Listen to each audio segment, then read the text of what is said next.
It's rolling. Hey everybody, it's Lance with Field Trials Central again. We are in southwest North Dakota. We're going to do an interview with Ike Todd. We're all looking forward to it. We know Ike has done an amazing job the last couple of years on the circuit developing young dogs, and we're going to get his comments and reactions to why the prairies are important to him in developing a young dog. So without further ado, here's Ike. Hey Ike, welcome back to North Dakota. Thanks for having us. Absolutely. So it's kind of a scorcher today, right? 92 or 93 degrees it was. So it does get hot in North Dakota, and you got to pick your times when you're going to work dogs, right? Oh yeah.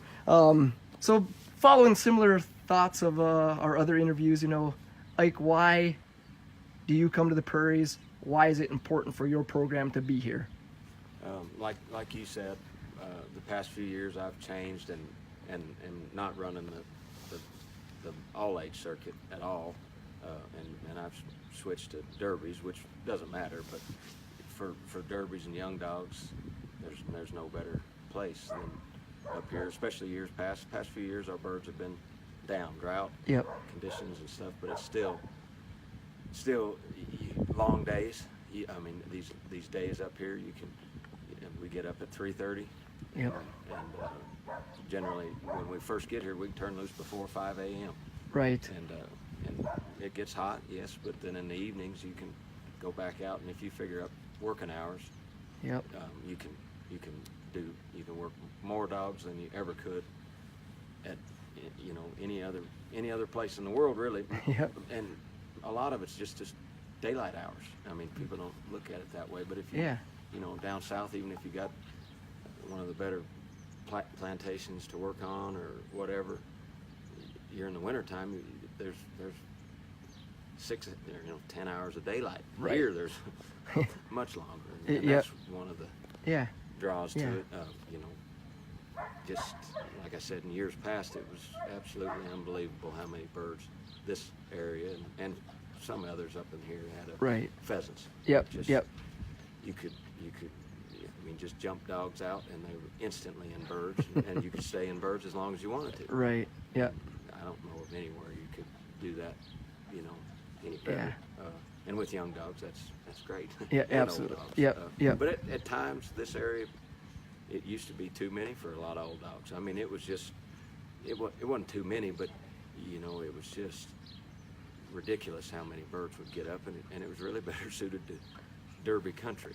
Right. And if you kind of look over the years, that there was a lot of folks with a lot of young dogs that kind of migrated towards this area. Yep. Yeah, those young pheasants, it's pretty good to train on those, absolutely. Yeah. So we haven't heard that before, so that's another piece, another feather in North Dakota or the prairies hat, right? The daylight hours, right? Yeah. I mean, it gets daylight at 5 a.m. and it doesn't stop until 11 o'clock at night. Right. It's daylight. It's 93 probably right now, but what time is it? 6:45, and it'll be 70 in not that long. It still cools off here. Right. And you can get 2 hours, and maybe it's dry and it's not as good, but if you do want to make a round in the evening, you can, or you can. Humans and dogs can just go out and do a little yard work or something and not sweat just terribly. Exactly. Yeah, absolutely. So, I mean, it still cools off here even when it gets this hot. Yep. So that's so much of it. Yeah, certainly. So our next question, again, staying along the same format, Southwest North Dakota. Yeah. Give us a little bit of a background of how you came to land in this spot, and give us a little bit of an update on that. Well, I actually answered an ad that Farrell Miller put in the American Field, and he needed summer help, and it was actually midway or towards the end of the summer, and I was actually working dogs in Montana on a reservation, and I thought, what the heck, I'm not that far, and came over here and met. That was really the first time I really met Farrell Miller through an ad in the American Field. And we got along, and I went.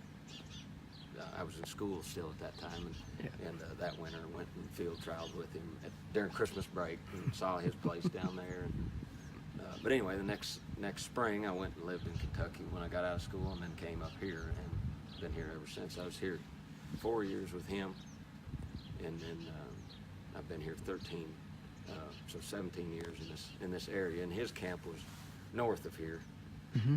12 miles. But you know, I still work a lot of the same land he was on, and some new, some old. Yep. Um, So did you ever, you weren't with Farrell when he was up closer to Mott? You were only with him when he was close? And you know, initially him and Ronnie Bean and Tommy Davis was in there, and Russell Lewis, the plantation man from Georgia, were all up in there. And the way I hear it, there's just got crowded, and he kind of migrated down this way. Gotcha. Yep. And that's how I got here. And when he quit, and I started. Me, Gary Lester, and Joe Don kind of got together, and I was the help, and they put the money up, and they said, well, just as well try to go back to where Mr. Farrell went. Yep. And I did, and I tell you how good the people are up here. I knew one guy pretty well that was a friend of Miller's that we worked on him and stuff, and I just called him and said, Lynn, what do you think about me coming up there? I don't have a place to stay, and I've got 20 dogs and 4 horses to stay. And Yep. do you mind if I come up and stay with you till I find a place to live? And he said, absolutely, come on.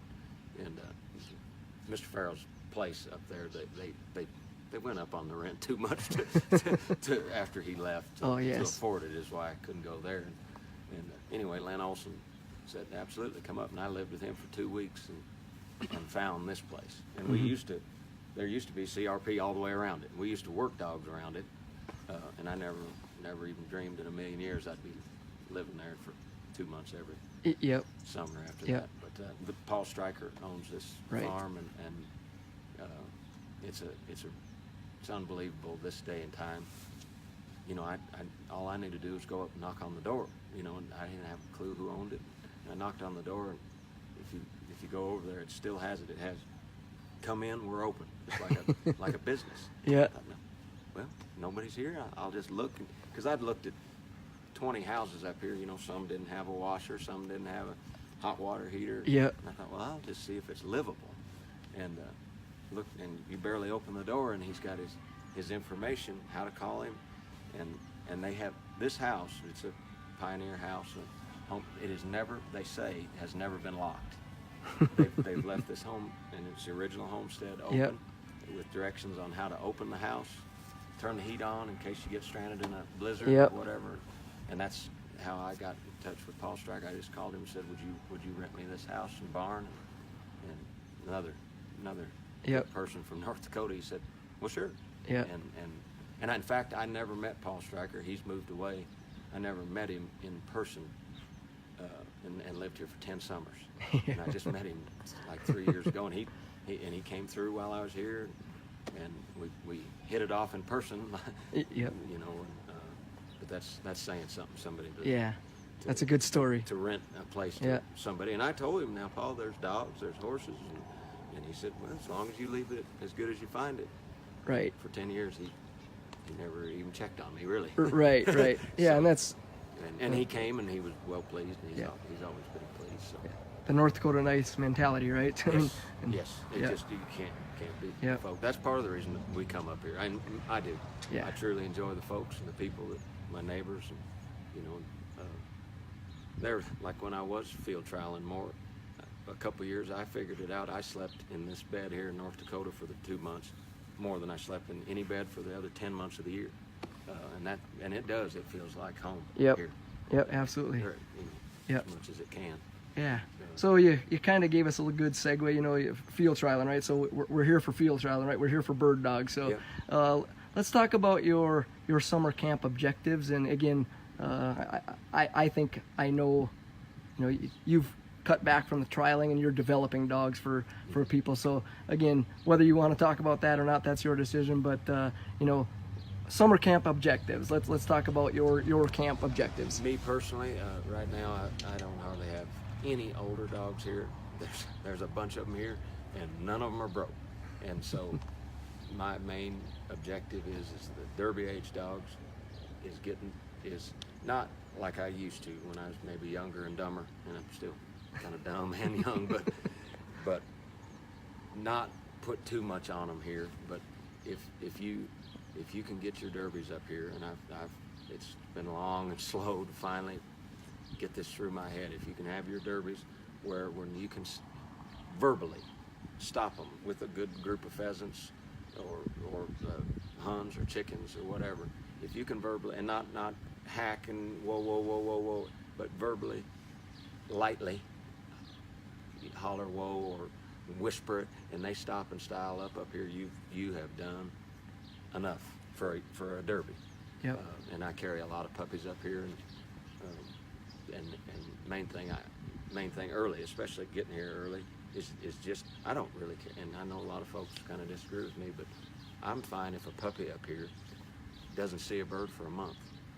I use that first month to where they're going with me right and pattern, but just where they are happy and going with you correctly, not kind of really wanting to do it and swinging right, make it hour and a half round where they're tired, and that's another benefit. They get hot up here, they'll start listening better.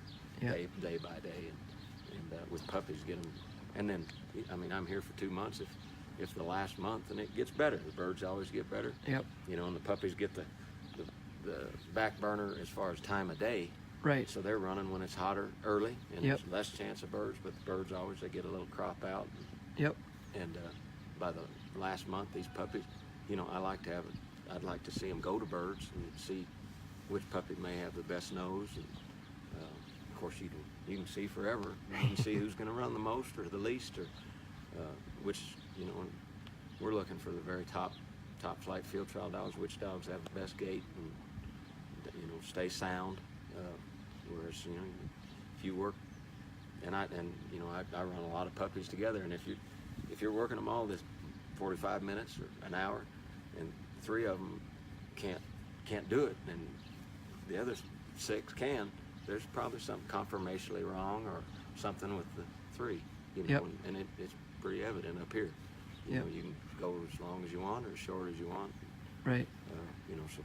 That's a powerful statement, because we don't hear that a lot from a lot of trainers, right? So you're focusing on that young dog, and you see it early in their career. Yes. If they're absolutely.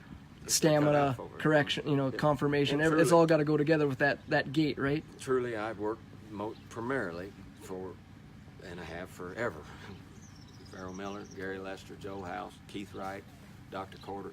They're breeders.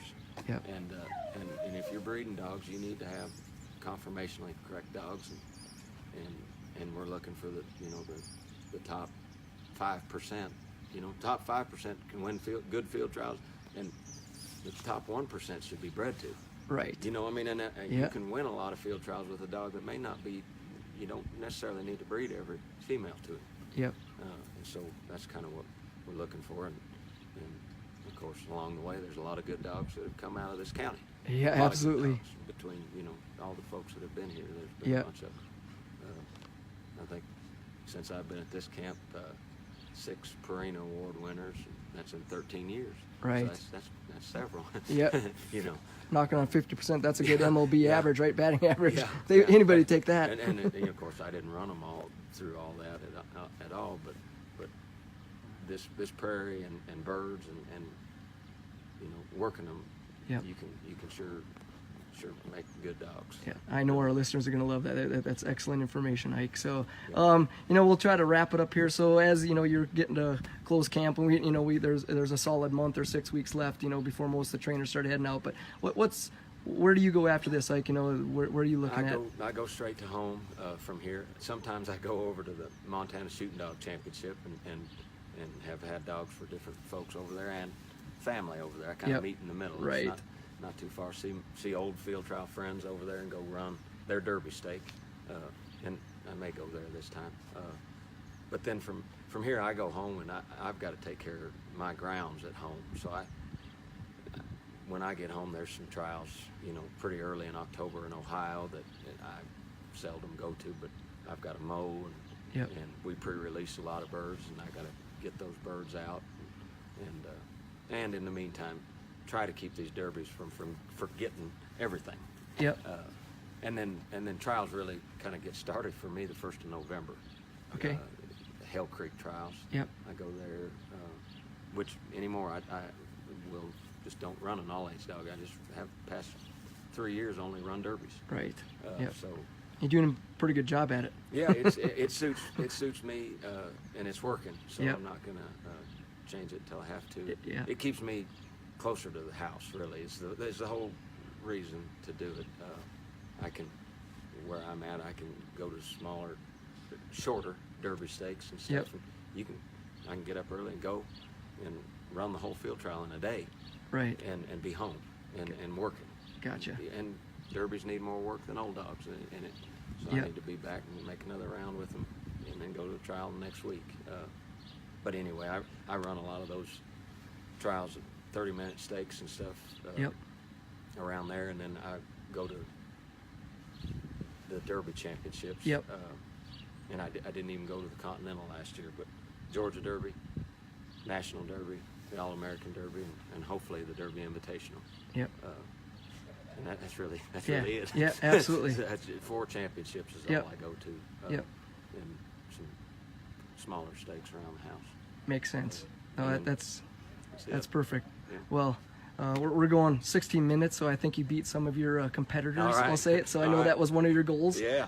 So I'm a surprised. feather in your hat. So no, it's been I'm a pleasure. My wife is from this area, as we talked about before we started rolling the camera. So I know you've been here for quite a while. I've never had the chance to come in and talk to you, and it's been a pleasure to get to know you personally the last couple minutes. You know, while we've been here, and I'll let you get back to working, and I welcome you back. Good luck in the rest of your camp, and good luck at the trials. Likewise, thanks for coming out.